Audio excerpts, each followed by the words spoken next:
Well, I ended up getting a few things that I wasn't expecting. This is a trellis, three different flowering vines, and you can see one of the flowers there. I got my iced coffees with ice, and then I got more flowering plants there, if you guys can see. And right now, while I'm in traffic waiting, I got a cheeseburger made like a Mac. So it's one patty. Doesn't that look so stinking good? I'm really hungry. I'm going to enjoy this puppy. So you guys see what I see? The sweet little chipmunk right there. He was scratching at the window for me to come out and feed him. Where'd he go? Oh, there he is. Come on, I'm going to feed you. Let me put the phone down for a sec, guys. Paris is in the house barking. Where are you, little fella? I usually feed him some sort of nut, so I have my walnuts here. That's what he was doing, scratching at the window for me to come feed him because I was behind schedule today. So, hi! He's right under there. See his tail? The girls know. They're just barking. So, I like to put it there because I like him to come and tell me when to feed him. Okay. Just don't want him to come in the house. I'll put a couple more out and then he'll be happy for the day. I don't want to attract the birds. I'll put one down here for him. There you go. I'm glad that you got to see him on camera. This is what he does. He comes to tell me when it's time to eat.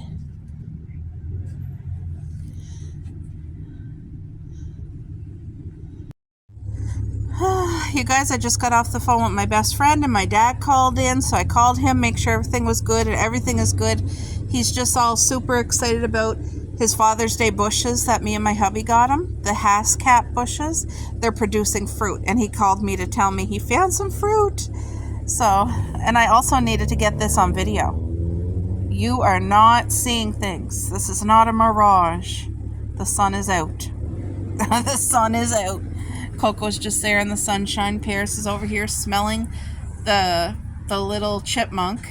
That's what she's doing. She's smelling the chipmunk. Look at her going. But yeah, guys, look at this. Sun is going to help all of our plants drastically and hopefully dry up some things. But look at the garden. I think tomorrow morning I'll come out real early with the weed whacker and I'll do a good weed whacking because, you know, I just did a rough job. But Paris, would you stop barking? Stop. So I put a whole bag of soil right there with the blackberry bushes that you guys can see, because what I did, those are the blackberries I had to replant twice. I had them in the wrong spot the first time in front and it looked messy. Then I planted them alongside of our fence, and our fence is going to get repaired this summer, but it can't have any weight on it. So I had to put them over here, and they're going to grow up along here and just give so much beautiful fruit. Now, they're in shade a lot of the day, but that's okay. Blackberries are tough. They'll get enough sun to grow some fruit. I hope, or else I'll have to replant them again, and I don't want to do that. I don't want to have to replant them. But anyway, I just want to show you guys I added more soil here. And look at, this is how the garden's looking today. Isn't that nice?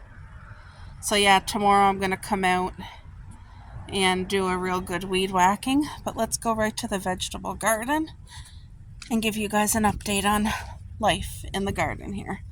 So we have our chives, our basil, our walking green onions. Look how beautiful and big they are, eh? Aren't they great? Then we have our green pepper there, 2 green pepper there, and this here is a green pepper. And then these stalks right here, that's 6 sweet corn stalks, okay? And then over there, let me just take yous over. That is our tomato plants, which I killed our first batch of tomato plants by accident. So you'll see the tomato plants, they're doing good, even though we had cold days and days of rain. Can you see the little tomato plants? See, they're doing good. They're happy. So, and my little lavender bush, which is right there. I thought that was dead last year, but there's greenery on it this year, so it's alive. And then our strawberry garden. Look at that. Beautiful. Now I was waiting on a girl for squash, spaghetti squash and butternut squash to get them planted, but we're the end of June. I still didn't get it from her yet. I don't like bugging people, so I learned a lesson. And my lesson is next year in the spring, I'm going to start my own squash in the house. I don't like depending on people for anything, and I don't like having to ask them for anything. So I'm not going to be reminding her and saying, oh, do you have it yet? I did ask her once, and she's busy, and she probably got stuff going on. So it just taught me a lesson that, like, you don't want to depend on other people, then do it yourself. That's what I got to do. That's all. I'm going to give you guys the update on our plum tree, which is right here. This is an Arctic plum tree for our climate because we get harsh cold winters, and it seems to be still thriving and doing good. It's alive because there's greenery still on it. And remember, it broke off where they merged it, completely snapped off, and I just used masking tape. It's Gorilla Tape. And then I put this stick here to kind of be a support system. So I'm hoping it lives. Either way, I'm getting another plum tree, and I'm just going to plant it like right here. You know what I mean? So the plum, one of them for sure is going to live and grow. But if both of them do, that'll be like double the blessing. Now look at these strawberry plants here. Look at how big the strawberry flowers are like that. Look at my hand. Now you see. When I say it's big, I mean it's big. Coco's over there checking things out. Paris is still up there on the deck in the corner. She thinks she hears the chipmunk, but the chipmunk ain't over that way. The chipmunk's behind me. I can hear him squeaking. I gave him his walnuts, so he's not eating any more today from me. So this is what I was busy doing yesterday. I know it does not look like anything, does it? But my goal is, I'm not a flower person. I'm more focused on the fruit and garden, right? Coco, can you get out of the garden? You're not part of the garden. You're part of the garden tour, I guess. Anyway, what I did, laid cardboard, put new mega soil there, and I planted all the stuff I got yesterday. I don't know the names of anything except one. This mixture is called a cone flower, and it's beautiful, like pink and purples. Now, it must be coming to the end for the season because the stuff is falling off. But anyway, there's my lupin. This here, I forget what this is called. I don't know if it already flowered or what, but look how nice and tall it gets. That one, I forget what that is. That gets tall as well. And then underneath, I planted bulbs for, I forget what it was called. Alunium. I'm pretty sure it was called an alunium. So anyway, next summer we should have some more things popping up here. Kind of leave it in this circle. I'll make this neater as time goes along. But for this, ideally, if I could do it affordable, I would love a sweet little wooden walkway going around. But I mean, that would cost probably a lot of money. But ideally, how cute would it be, like a miniature boardwalk that you could walk that would last forever, and just like have a nice little boardwalk walking through and under the... Can you imagine, you guys? You are seeing this now before my grapevines grow up and the kiwis are just starting to attach itself to this arbor here. This is 12 feet long, 6 feet high. So it's a beautiful length. And it's great. You can even go through this with the mower. It's nice and wide, nice and high. But yeah, so this is a kiwi vine, and it pretty much will trellis up here. Look at what it did. It wrapped itself all around there. You see how it did that? And see, it's wanting to reach out and grab things. So anyway, it's kind of like the grape where it has these little hands and it twists and ties itself like it does it on its own, so that's great. But I'm looking forward to when this really gets set up nicely with the green foliage and like grapes growing up. That's another blackberry bush right there. That's in full sun, so we're going to get good amount of fruit from this guy for sure. And the ugly cardboard, like I said, I don't like the look of it, but it's for the purpose. It's for the purpose of keeping grass and weeds away from my actual garden. And that there, you guys can see, that's my walkway. But it's going to be covered with grass clippings the way I did that side so that it looks natural. And I got my soil here, which I'm going to do about 10 inches out. And then we'll have like some type of ground cover on. It'll look pretty, pink and purple ground cover. I forget what you call it, but my aunt has them and I love it. And then over here is just our little tiny flower bed. I think I'm keeping the weeds out decently, and they should start to bloom soon. The weather's been all over the place for them, but I think they're going to be okay. This here and that there is lilies from my mom's garden. She gave them to me. Now, my dad said he found fruit on his Haskap bushes, but I paid extra for him so that he could have a 3-year-old Haskap bush.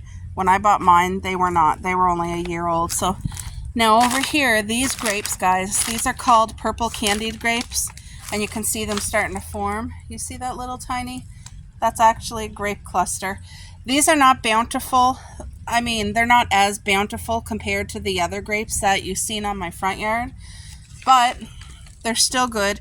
They're a blessing, and I'm going to leave these for the wildlife. Like that little sweet chipmunk, he can eat all these grapes that he wants because these are full of seeds, these ones. So he can have them. I'm not going to pull this. I'm just going to let it trellis up here and then kind of go. The goal is to get it growing up around all this upper edge and make it look pretty, but it'll do it on its own. Now this here, this is the gooseberries and the thorns on them puppies. Anyway, I don't see many berries on here, to tell you the truth. I seen a couple, but it's not bountiful with fruit as of yet. Maybe next year I might get more, but I see a couple, but I'm scared to put my hand in. Do you see them down there? You probably don't. Anyway, there's a couple here. You see them right there? My mom really liked these, so when she was growing up, so that's why I got them planted, just for her. Whew, that sun is hitting my back. Real nice and hot. No, girls. Hi. Somebody out there walking. Come on, girls. Look at this, the mushrooms. Because we've been having such warm weather, those little mushrooms. And these are our blueberry bushes, so everybody's doing real good. There's the blackberry. Now I'm trying to grow 2 extra blackberry plants for trading, and I must have accidentally knocked that out. You got to put it right in the soil, just like I did, as easy as pie, and it will grow roots. So there we go. I can't wait till this starts blooming the fruit, because the fruit on the blackberry, these are thornless. Thornless is so important, but these are thornless blackberry bushes. The fruit it produces is amazing. I highly suggest getting a blackberry bush. See, on this side of the yard, our cherry bush tree is doing fabulous. Our new strawberry gardens, these are both new. They have survived the drastic cold and the rain, and they're all thriving. So we need a couple good days of heat, of sunshine, to kind of dry things up some and help it grow. I'm not letting either one of these 2 new gardens fruit at all this year. Every time I see a flower, I've been plucking it diligently. Next year, we'll get some beautiful big strawberries. And before winter, when I show you guys these beds from up here, before December, you're going to see it's going to be all filled. It'll fill itself with runners. Strawberries are so tough, and they're thrive for life. They want to spread and make life, make fruit. So what a blessing. And this bush right here is another blackberry bush, thornless. This one here is another gooseberry bush with lots of thorns. And over here is another seedless grape. And there's actually 2 grape trees there together. So they're already producing a crap load of grapes. This is their first year. They're already producing. There got to be at least 50 clusters of grapes on that already. So what a gigantic blessing. And that's going to grow. If you don't put a trellis, it's going to be a hardy grape tree. And if you do put a trellis, it'll be the vine. So whatever, if it doesn't have the trellis to grow on, it sturdies itself up and grows really nice, thick, heavy, hardy branches, enough to hold the grapes. So anyway, I would like to have a trellis built, but I don't know when our yard guys are going to come back, so we'll see depending on that. But anyway, I just wanted to give you guys an update of our little side garden, because I was able to get, we have grapes, we have gooseberries, blackberries, and strawberries, and a cherry tree all on this little piece of property right here. What a blessing. Very fruitful, and it's awesome. Like my friend Stephanie said, it's a garden full of blessings, and yes, it sure is. Alright guys, so it is casserole for supper tonight, and this is as easy as it looks. So I have my pot boiling with water, and I have a full onion and a half chopped up pretty chunky. Then I'm going to cook macaroni with the onion. Once the water starts boiling, I'll put the macaroni in, let the onion cook with the macaroni. I'll drain it well, and then I'm going to add it in here. And what is in here is 1 can of my tomato soup. And then I have 2 tablespoons of butter. I have cracked black pepper, pink Himalayan salt. I have fresh dill, oregano, and summer savory.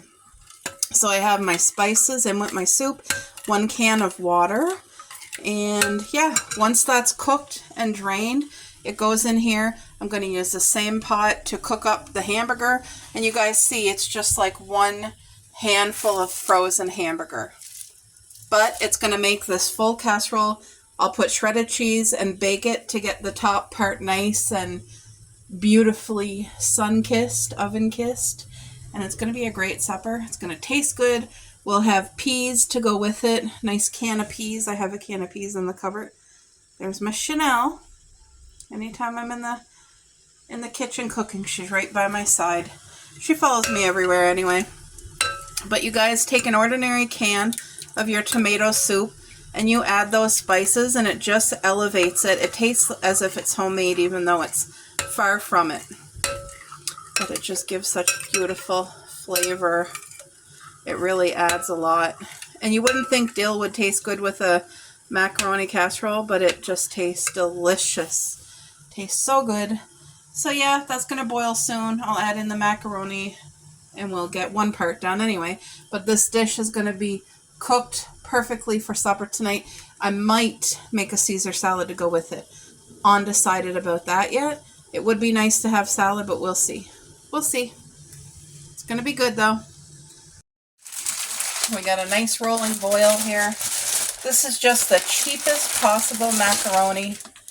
I don't buy the brand name. I try to save money where I can. To me, it all tastes the same. It's made with love. It's going to be perfect. That's how I say it. Now, I'm scared. Did I put too much macaroni? Sometimes I cook too much macaroni, and that's when my mom makes this casserole. It's a 50,000. It's so incredible. When I cook it, I think that's what I do wrong. I put too much macaroni, and then you're not getting enough sauce. So if I did a boo-boo and put too much macaroni, I will be taking some. Ooh, I think I did. Crap. I don't know. We'll see. Gotta let this macaroni cook up nicely. We'll let it all get cooked with the onion. You can really smell the onion because I'm boiling it. Oh, it just splashed all over me. Anyway, because the onion's boiling, it's like a stronger oniony smell than normal, I guess. If you fry it, it's a different taste. But if you boil it, it's a a whole other taste. And actually for this casserole, I love it when the onion's boiled, but gonna let that cook. Then we'll do the draining and then fry up the hamburger separate and add it all in to this beautiful dish here.